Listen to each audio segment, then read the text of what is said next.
নমস্কার বন্ধুরা, রুবির home kitchen with ব্লগে আপনাদের সকলকে স্বাগত।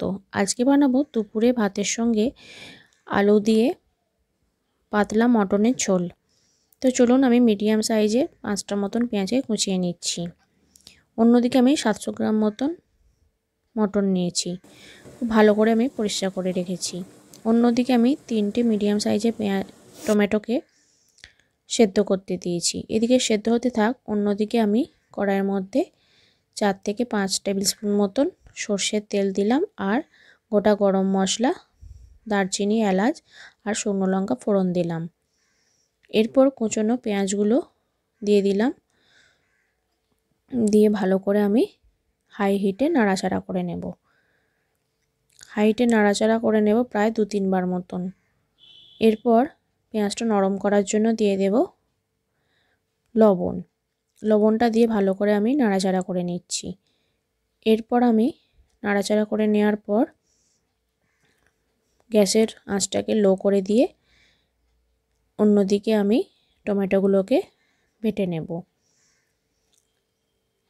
এদিকে আমি টমেটোগুলো বেটে নিয়ে অন্য একটা পাত্রে ঢেলে নিচ্ছি। দেখি এদিকে আবার পেঁয়াজটা ভাজা হয়ে গেছে। এরপর যেমন আদা রসুন বাটা দেয় সেইভাবে আদা রসুন বাটা দিয়ে দিলাম,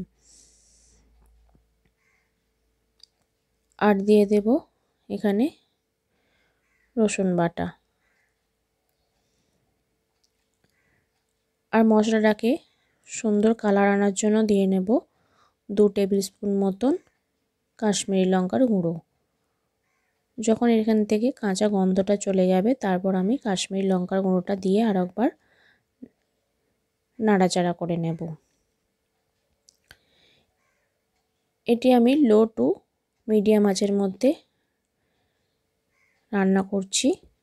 এরপর আমি সমস্ত গুঁড়ো মশলাগুলো ব্যবহার করব। ধনে গুঁড়ো, জিরে গুঁড়ো আর দিয়ে দেব হলুদের গুঁড়ো। দিয়ে ভালো করে আমি নাড়াচাড়া করে টমেটো পেস্টটা দিয়ে বাটিটা ধুয়ে অল্প পরিমাণে একটু জল দিয়ে কষাতে থাকবো। যখনই সুন্দর তেল ছেড়ে আসবে সেই সময় আমি মটনগুলোকে দিয়ে দেব।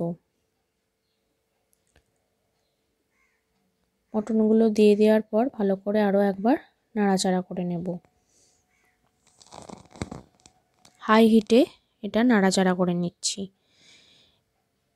এরপর নাড়াচাড়া করে নেওয়ার পর আঁচটাকে আমি লো করে দিয়ে ঢাকা দিয়ে দিলাম প্রায় 5 মিনিট মতো।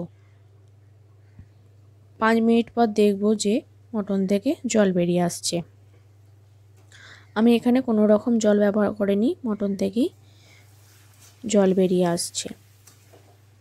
এইভাবে আমি ঢাকা চাপা দিয়ে প্রায় 2-3 বার মতন 5-7 মিনিট মতো ঢাকা দিয়ে মোট 30 মিনিট কষিয়ে নিয়েছি।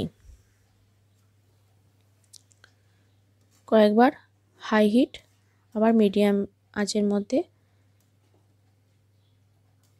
মাংসটা কষিয়ে নিচ্ছি।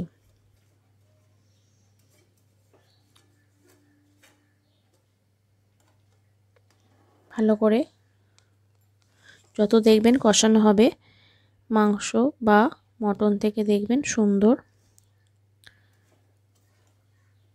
তেল ছেড়ে আসবে। এইভাবে কয়েকবার নাড়াচাড়া করে রান্নাটা করে নিতে হবে। যখনই দেখবেন মটন বা কোনো কিছু রান্না করবেন অল্প আঁচের মধ্যে রান্না করলে রান্নাটা খুব সুন্দর হয়।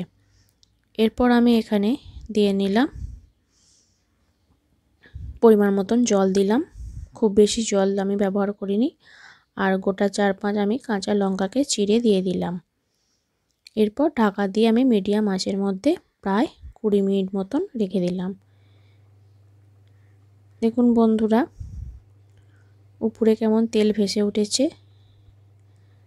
এরপর আমি দিয়ে দেব 5-6 টুকরো মতন আলু। আলুটাকে দিয়ে আমি আবারও নাড়াচাড়া করে রেখে দেব। ঢাকা দিয়ে প্রায় 10-15 মিনিট মতন মিডিয়াম আঁচের মধ্যে ফুটিয়ে নেব।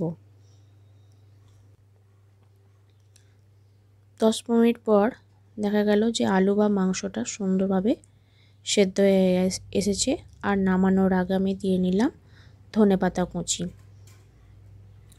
আর দিয়ে দেব এখানে অল্প একটু জয়িত্রী। এইভাবে আমি গ্রেট করে নিলাম, 2-3 বার গ্রেট করে নিলাম। বেশি দেওয়ার প্রয়োজন নেই, তাতে বেশি উগ্র গন্ধ এসে যাবে। তাই অল্প করে আমি জয়িত্রী গুঁড়োটা দিয়ে নাড়াচাড়া করে নিলাম। দিয়ে এবার গ্যাসের আঁচটাকে আমি বন্ধ করে দেব। এইভাবে রেসিপিটা একবার বানিয়ে দেখবেন, খুবই সুস্বাদু হয়।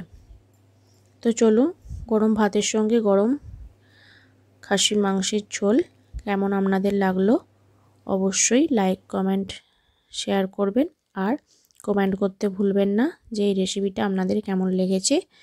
যদি ভালো লাগে অবশ্যই সাবস্ক্রাইব করবেন।